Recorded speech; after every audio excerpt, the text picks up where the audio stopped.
ara, jo. Pues por una razón sencilla, Jaume. Porque ahora nos toca a nosotros. Es nuestro momento.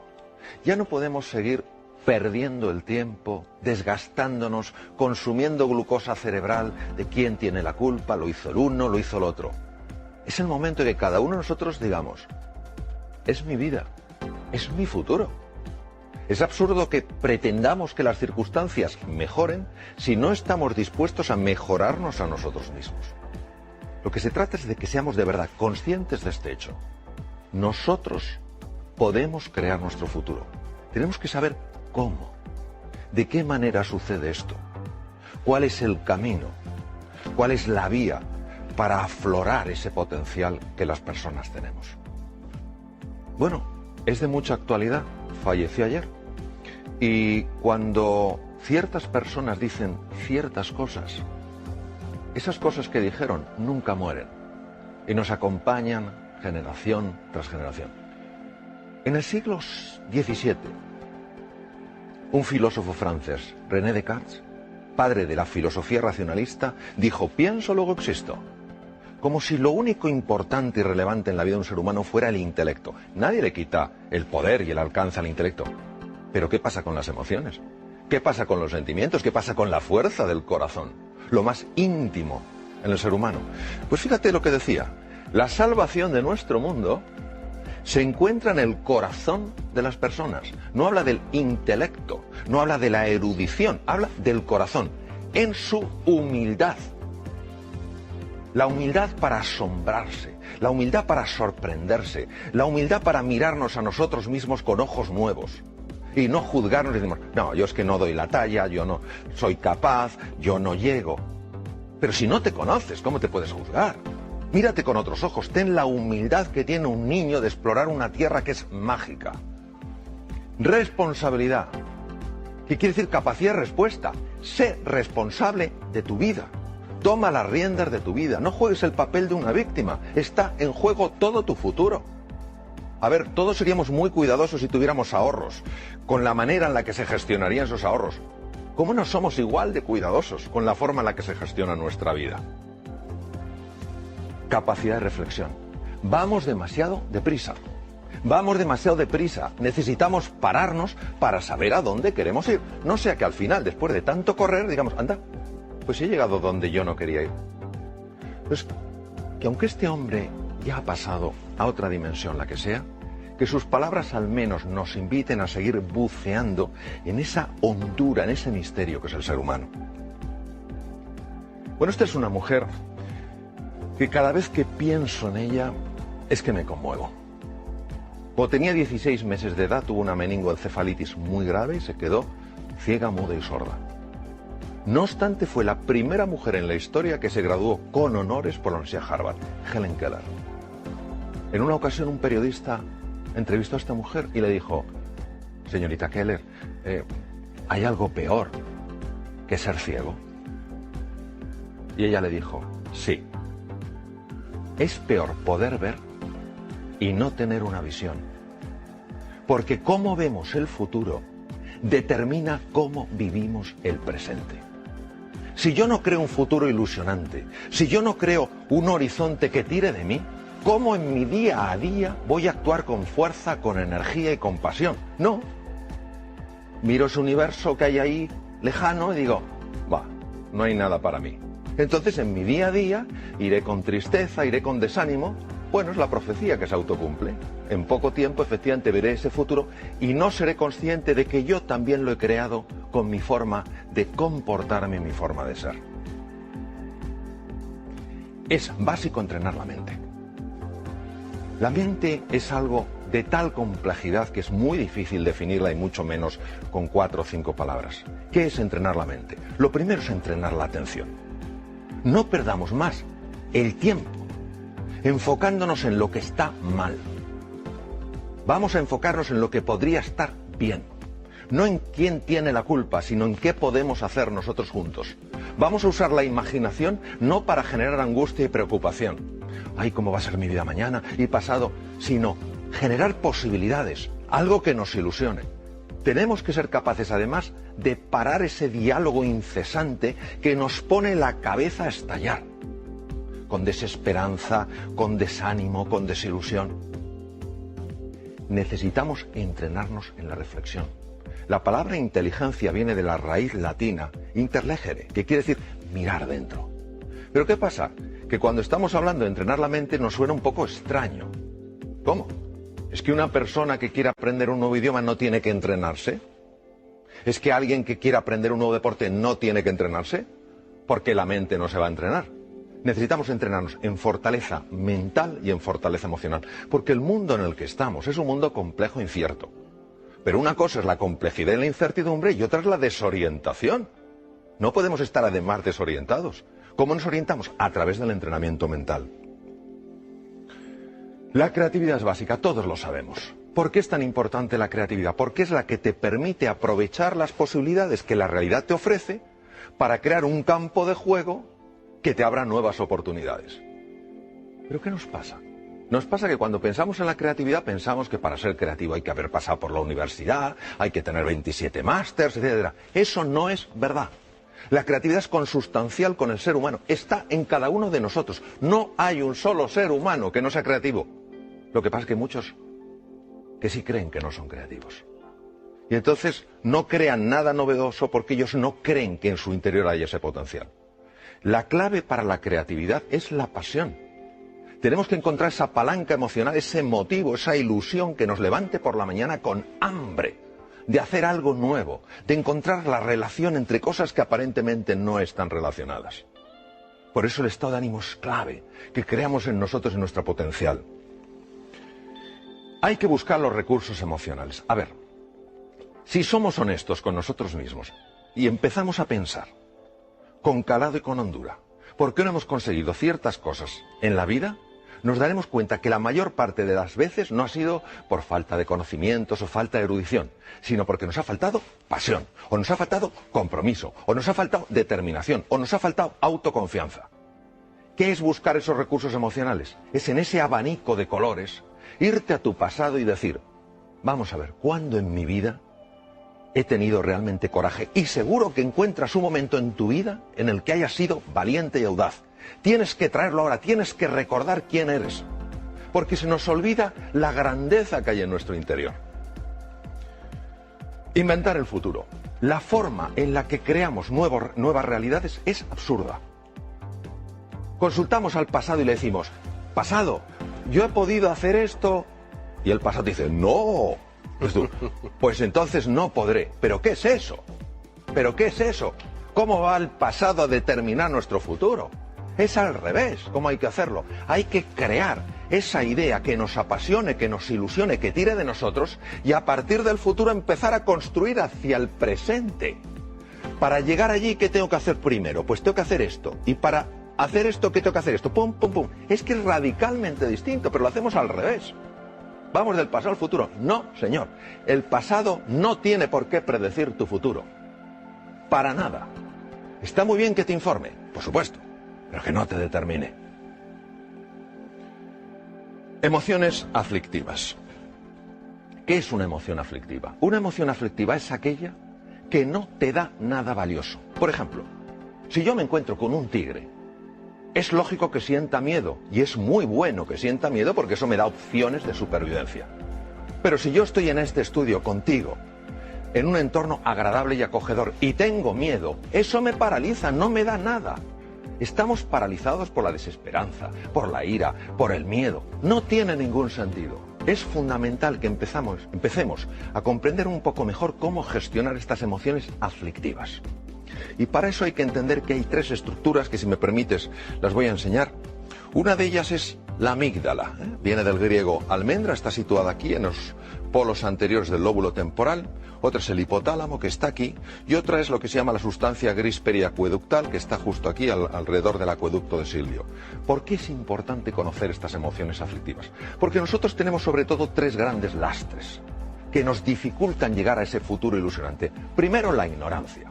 Si yo no soy consciente de mi talento y mi potencial, ¿cómo me voy a atrever? Número dos, la pereza. ¡Ay, la pereza! ¿Cuántas veces el camino correcto no es el camino fácil?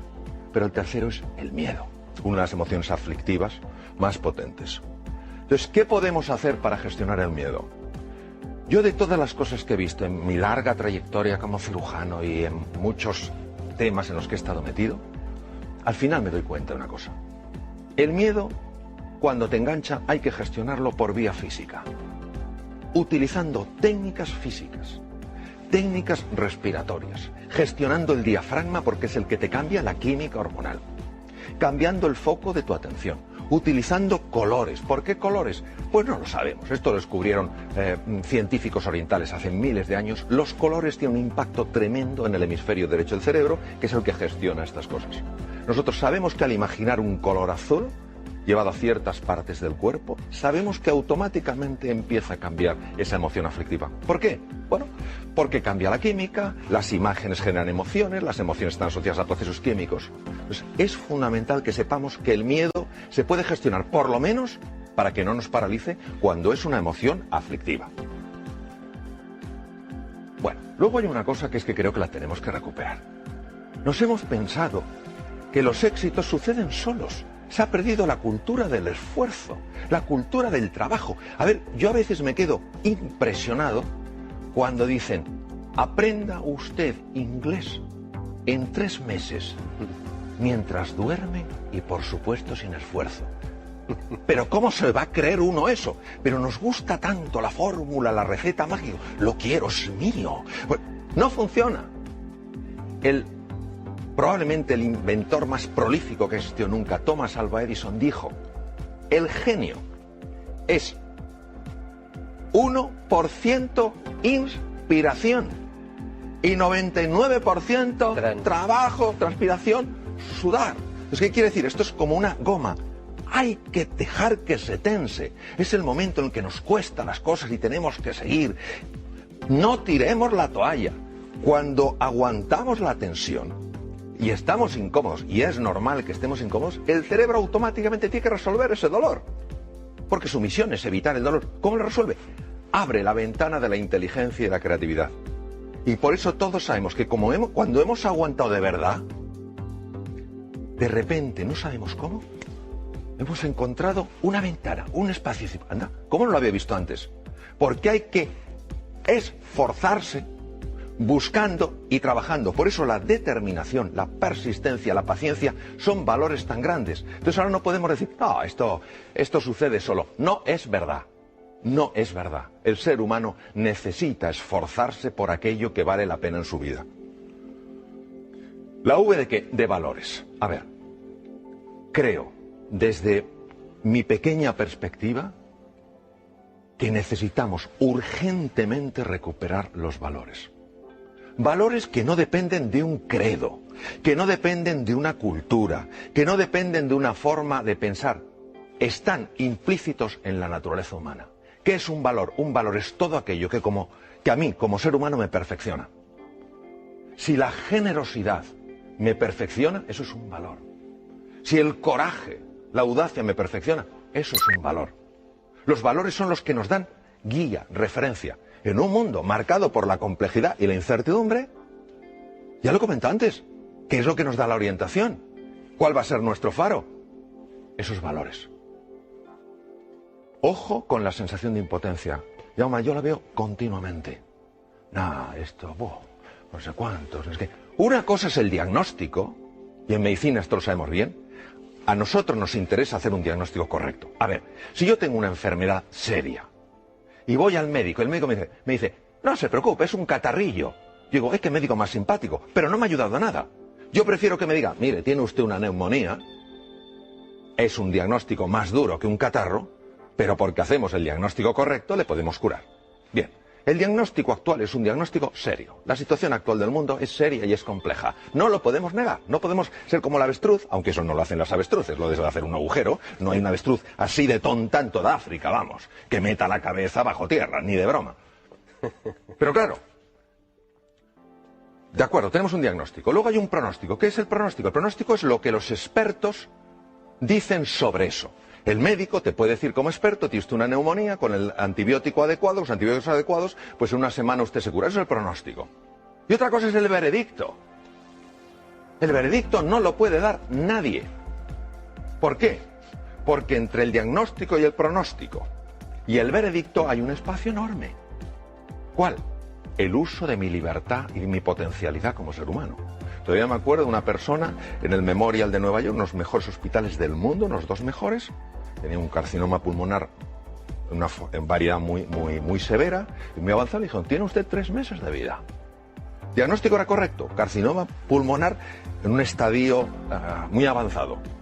Pronóstico, desde el punto de vista estadístico, usted tiene 3 meses de vida, pero se lo dijeron como un veredicto, usted tiene 3 meses de vida. Y este señor dijo, lo siento, compro su diagnóstico, compro su pronóstico, pero no su veredicto. Tengo demasiadas cosas que hacer. Vivió 3 años. Entonces, esto no es sencillamente un caso extraño. ¿Qué es lo que nos perdemos? Nos perdemos lo que puede emerger del ser humano cuando ese ser humano dice, ahora yo, ahora me toca a mí.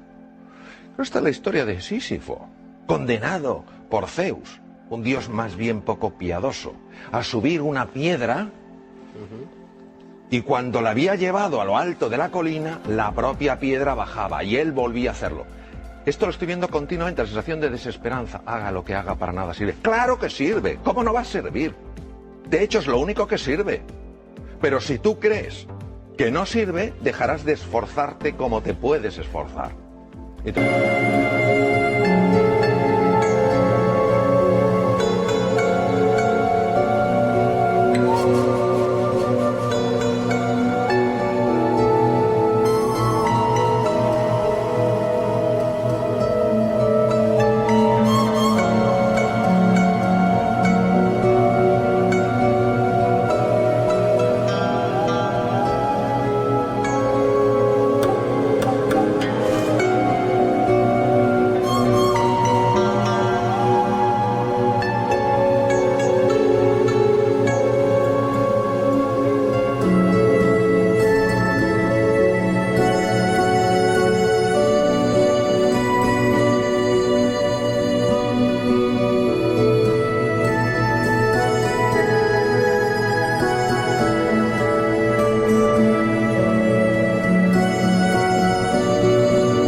La desesperanza. Este es el drama de hoy. El drama de hoy no es ya la dificultad que hay, que es real, sino nuestra sensación de impotencia que le está acompañando. Uno se pregunta, ¿por qué tuvo tanto impacto esta película durante la Segunda Guerra Mundial? Porque habla de las creencias. Son 3 personajes que van con Dorothy, cada uno se ve limitado por algo. Y hay un mago que se supone que es un ser enorme, con unas voces tremendas, y al final se dan cuenta que es un hombre con una megafonía. Es chiquitín, tiene una megafonía. Así son nuestras creencias limitantes, esos programas que tenemos metidos. No puedes, no llegarás, no serás capaz. Pero si esos son puras entelequias. Lo que pasa es que las vivimos como reales. El oráculo de Delfos. Un griego está consultando al oráculo de Delfos. Es importantísimo que sepamos que nosotros podemos escuchar 2 tipos de voces. La primera voz es la de la jaula de grillos. No puedes, no eres capaz, no hay salida, tú ni siquiera lo mereces. A eso no hay que escucharla. Y hay otra que es el maestro interior, que te dice confía en ti, cree en ti. ¿Cómo notas que te habla uno u otro? Es muy fácil notarlo. Cuando te habla el maestro interior, notas paz y serenidad. Cuando te habla la otra persona, la otra voz, lo que notas es crispación, tensión y desánimo. Es fundamental que prestemos atención a la voz que nos ayuda, no a la que nos anula. Bueno, esto a mí como médico me impacta profundamente. La actitud, ¿qué es la actitud? La actitud es cómo me posiciono yo frente a una realidad. Está más que demostrado médicamente que la actitud de una persona frente a una enfermedad afecta a todos estos niveles. Los linfocitos, ¿qué son linfocitos? Células que atacan bacterias, virus, tumores. Células fagocíticas, los fagocitos, lo mismo, los engloban de otra manera. Macrófagos, son el servicio de limpieza del organismo. Se ingieren, destruyen todos esos detritus para que no se infecten. Anticuerpos, fibroblastos, generadores de la cicatriz. Todo esto es afectado por la actitud. Y uno dirá, ¿pero cómo es posible? Porque la actitud afecta mis emociones. Mis emociones son procesos químicos. Y todas estas células que vemos en la pantalla tienen receptores para esas moléculas. Claro, no es lo mismo que a un linfocito que tiene que pelear con una bacteria se le pegue la molécula del entusiasmo que la del desánimo. Porque imagínate un linfocito acercándose a una bacteria con la molécula del desánimo y el propio linfocito, claro, en lenguaje linfocítico, diciendo, oh, yo con esta bacteria no tengo nada que hacer, yo me voy. Pero es que es así, es decir, lo digo en un plan un poco desenfadado, pero es que es así. Es que se ha demostrado que estas células reaccionan de manera radicalmente diferente según las moléculas de la emoción que se ajusten. Nelson Mandela, se puede aprender tanto de este hombre, que podía haber odiado tanto a sus carceleros. Tanto, tenía tantas razones. Y lo único que le importó es la reconciliación. Y él decía que la última libertad, la que nunca te quitarán, es tu libertad interior, tu libertad creativa. Claro que la libertad para moverte, esa te la pueden quitar. De hecho, él estuvo encarcelado 27 años en Robben Island. Pero tu libertad interior, ¿cómo quieres tú posicionarte frente a algo? Él eligió posicionarse no desde el odio, sino desde la voluntad de la reconciliación. Porque él sabía que no era el único prisionero, sabía que sus propios carceleros eran prisioneros de su propio odio. Vaya mensaje. Hombre o máquina, no podemos estar esclavizados por programas mentales. Por programas mentales que nos alteran. No somos criaturas que solo reaccionemos, que nos pinchan y quitamos el brazo, que nos queman y quitamos el otro brazo. Hemos de recuperar nuestra libertad interior y decir, de acuerdo, esta situación es dura, esta situación es compleja, no me gusta. Yo, si hubiera podido, no lo hubiera elegido, pero me ha tocado. ¿Qué puedo hacer para relacionarme con esa situación con mucha más potencia y mucha más energía? Entonces, en ese momento, cuando yo utilizo mi libertad interior, mi libertad creativa, ¿qué es lo que me hace verdaderamente humano? Salgo de la dimensión de máquina. Ya no reacciono, ya no soy alguien que dependa exclusivamente de las circunstancias. Soy influido por las circunstancias, pero no soy determinado por ellas. Bueno, esto de llegar a las reuniones. A ver, ¿cuántos problemas tenemos hoy? Muchos. Pero si la energía para resolver problemas, esa es una energía que nos debilita. Lo que hay que decir es, señores, ¿qué desafíos tenemos hoy sobre la mesa? Se ha visto, cambiando palabras, problemas por desafíos, cómo la sangre cambia, porque cambian las hormonas, cambian las moléculas de las emociones. Entonces, vamos a dejar de hablar tanto de lo que está mal y vamos a hablar un poquito más de qué está pidiendo de nosotros la vida. Pues la vida lo que está pidiendo es que demos la talla que por naturaleza tenemos. Voy a terminar con 3 animales. Los 3 para mí tienen un mensaje. Adoro la naturaleza. Adoro la naturaleza. El águila tiene visión. Visión de alcance. No nos podemos quedar con la superficie, hay que ir más allá. No podemos tener una visión superficial, tenemos que ir con más profundidad. No podemos tener una visión estrecha, tenemos que ver una visión más ancha. Es un mundo ya todo conectado. La ley de sistemas está presente. Claro, esto llama a ese entrenamiento de la mirada, a mirar las cosas de una manera desacostumbrada. Segundo, el león. ¿Por qué el león duerme 2/3 partes del día? Uno dirá, porque tiene mucho sueño. No digo que no, pero porque confía en él, porque confía en la vida, porque confía en los demás. Es la confianza. Y el tercero es el actuar estratégicamente. A ver, todo esto, si solo se queda en un revulsivo emocional, en algo que me ilusiona, en algo que me entusiasma, pero no cojo yo y digo, y ahora, ahora me toca a mí dar el primer paso, no sirve para nada. Entonces, la actuación estratégica, es decir, bueno, quiero llegar aquí,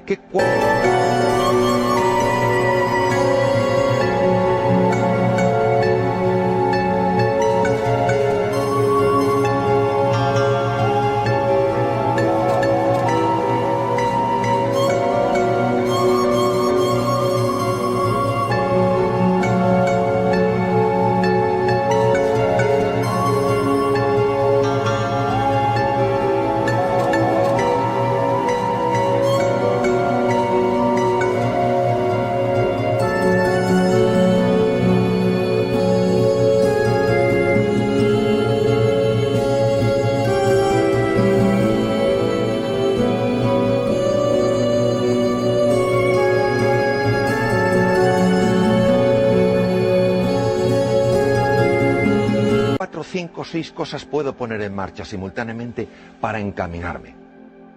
Si realmente nosotros creemos que podemos, vamos a subir muchísimo las posibilidades de poder. En la vida, Jaume, tú lo sabes igual que yo, solo tenemos una seguridad. En un momento determinado nos vamos a otra dimensión. Ahora, nosotros podemos jugar con más posibilidades. De eso se trata.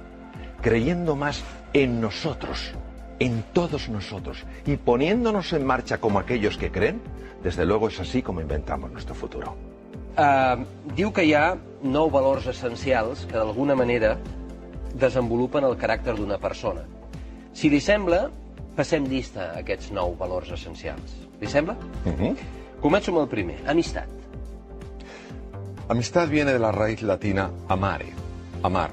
La amistad es aquello que hace que una persona jamás se sienta sola. Que sepa que puede ser ella misma sin ser por eso aceptada o rechazada. Porque se la quiere por quien es como ser humano, no por lo que tiene o por cómo se comporta. La amistad es algo de la que ya se hablaba pues, hace 25 siglos, ¿no? Es ese amor fraternal. Es sentir que en ese momento en el que te sientes especialmente débil y vulnerable, puedes hablar con alguien que es tu amigo. Y esa persona te va a ayudar, no te va a rechazar, no te va a juzgar. Por eso me parece tan hermosa esa cualidad, porque es la cualidad del encuentro. No hay un solo ser humano que pueda crecer y evolucionar hasta alcanzar su plenitud si no es con otros seres humanos. El ser humano crece en el encuentro, no crece aisladamente, no crece centrado en sí mismo. La amistad me parece maravillosa para esto. Alegría. Bueno, la alegría es muy distinta a la euforia. Lo mismo que el gozo es muy diferente al goce. La alegría es la percepción interior de que algo se está expandiendo. Y la alegría normalmente sucede siempre a la generosidad. Cuando yo hago algo por un ser humano, sin esperar nada a cambio, no quiere decir que no me guste, que la persona me diga gracias o que en un momento determinado me ayude, pero no lo hago por eso. Lo hago porque para mí esa persona está llena de dignidad. La respeto, la quiero ayudar, crecemos juntos. Entonces, cuando yo hago eso sin esperar nada a cambio, surge una emoción única, especial, que es la alegría. Reflexió.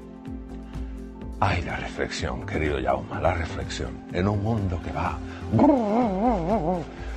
La reflexión es igual al viaje interior. Es estar dispuesto a hacer el trabajo en mí mismo que necesito para transformar mi forma de ser. No para convertirme en quien debería de ser, sino para sacar a flote mi verdadero ser. Nos pasamos la vida intentando cambiar a los demás. Y tengo una noticia. Eso no funciona. No funciona. Porque cuando tú notas que alguien te está intentando cambiar, porque se supone que no haces las cosas o que no eres una persona suficientemente completa, te resistes. Pero cuando uno a sí mismo se dice, oye, yo esto lo tengo que cambiar. En el momento en el que tú te lo dices a ti mismo, ahí es cuando empieza el cambio. Eso sin reflexión no sucede. Compasión. Ay, la compasión. Compasión quiere decir conectar con la pasión, con el sufrimiento de un ser humano. Es la base de la empatía. No implica estar de acuerdo con lo que una persona hace. Es intentar entender por qué lo hace, cómo está viendo las cosas para actuar así. Es la base del encuentro entre dos seres humanos. Evita que reaccionemos y lo que invita es a explorar, a buscar, a comprender para poder ayudar. Compromís. Bueno, voy a poner un ejemplito. Yo comprendo que es posiblemente conocido, me gusta ponerlo. El compromiso no es la implicación. El compromiso es mucho más serio. Y suelo poner el ejemplo, posiblemente sea conocido, aún así es muy gráfico. Plato de huevos fritos con bacon, la gallina implicada, el cerdo comprometido. Se deja la piel. Entonces, el compromiso es cuando tú dices, esto sale sí o sí. Me caeré 27 veces. Cometeré 50 errores. Siempre me levantaré una vez más de las que me caiga. El compromiso solo lo llevas a cabo cuando algo es un valor tan importante que dices, hay demasiado en juego. Y cuando una persona está comprometida de verdad en algo, ahí es cuando empieza a emerger la grandeza que hay en el interior. Em salto, doctor Mario Alonso, dos valors perquè vostè n'ha parlat bastant durant la seva presentació, que és creativitat i entusiasme. I passo directament al valor de la fe. Fe es creer sin tener evidencias. Creo firmemente que la fe mueve montañas y que las montañas a veces más grandes no son las que vemos ahí fuera, sino las que tenemos dentro. Montañas que son falta de reconocimiento a nuestras propias capacidades, a nuestros propios recursos, a nuestra propia imaginación, a nuestra propia creatividad. Claro, la fe solo sucede si tú te pones en marcha apostando de verdad por ti. Entonces, yo necesito las evidencias antes, entonces eso no es fe. El mérito de la fe es que solo saldrá lo que tienes dentro cuando primero creas que de verdad existe y te pongas en marcha, como se ponen en marcha aquellos que de verdad creen. Humilitat. La humildad no es una virtud muy glamurosa. Para mí es la clave. Viene de la raíz latina humus, lo que fertiliza la tierra. La humildad es la que hace que yo me pueda poner de forma permanente en el papel de un alumno. Y por más que pueda saber, siempre esté abierto a aprender de cualquier ser humano. Las personas, en cirugía, algunos de los más grandes maestros que he tenido, personas súper reconocidas a nivel mundial, me llamaba la atención su humildad. Preguntaban, ¿qué harías aquí? ¿Por qué? Porque es que es lo único que te ayuda a integrar el saber colectivo para dirigir ese saber colectivo hacia un fin que merece la pena. Fíjate, en el siglo XIII después de Cristo, uno de los más grandes filósofos que han existido nunca, Santo Tomás de Aquino, dijo lo siguiente: todos los pecados del hombre, y la palabra pecado viene del arameo y quiere decir error, solo quiere decir eso. Es decir, todos los errores del ser humano proceden de un único origen: la soberbia. Mario Alonso, en el seu llibre hi ha moltes frases. Mario Alonso Puig. Mario Alonso Puig. En el seu llibre hi ha moltes frases, doctor, i jo n'he destacada una perquè em sembla extraordinària i li demano que l'expliqui una mica més. Trobar una sortida és molt diferent de trobar una solució. Cuando una persona sale de su zona de confort, se atreve a explorar, porque empieza a creer más en sí misma, porque quiere descubrir nuevas posibilidades, pasa de esa zona de confort a lo que se llama la zona del coraje, porque ahí lo que te aguanta es el coraje, la fe y la determinación.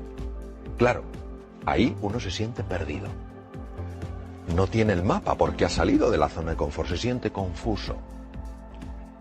¿Qué pasa? Que quiere evitar el dolor.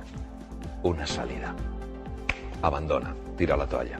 Pero si aguanta, si tiene firmeza, si tiene entusiasmo, si cree de verdad en sus posibilidades, mantiene la tensión de esa goma que veíamos, y el cerebro no tiene más remedio, para evitar el dolor que buscarle una solución. Como lo hace abriendo dos ventanas, la de la inteligencia y la de la creatividad. Faràs gran el teu poble no pas elevant les teulades dels seus habitatges, sinó les ànimes dels seus habitants, Epictet. Epicteto fue un esclavo romano de la escuela estoica y era muy interesante lo que dijo, porque a veces ponemos todo el peso en la ciencia, la tecnología, el avance. ¿Y qué pasa con el trabajo interior? ¿Qué pasa con el desarrollo del ser humano? ¿Qué pasa con su crecimiento? Si no van de la mano, si solo hay ciencia y tecnología y no hay crecimiento humano, al final lamentablemente usaremos esa tecnología con un deseo de dominar a otras personas. Solo engrandeceremos a los pueblos si van de la mano. La ciencia y la tecnología, por supuesto que sí. El crecimiento del ser humano, también. Gràcies, doctor.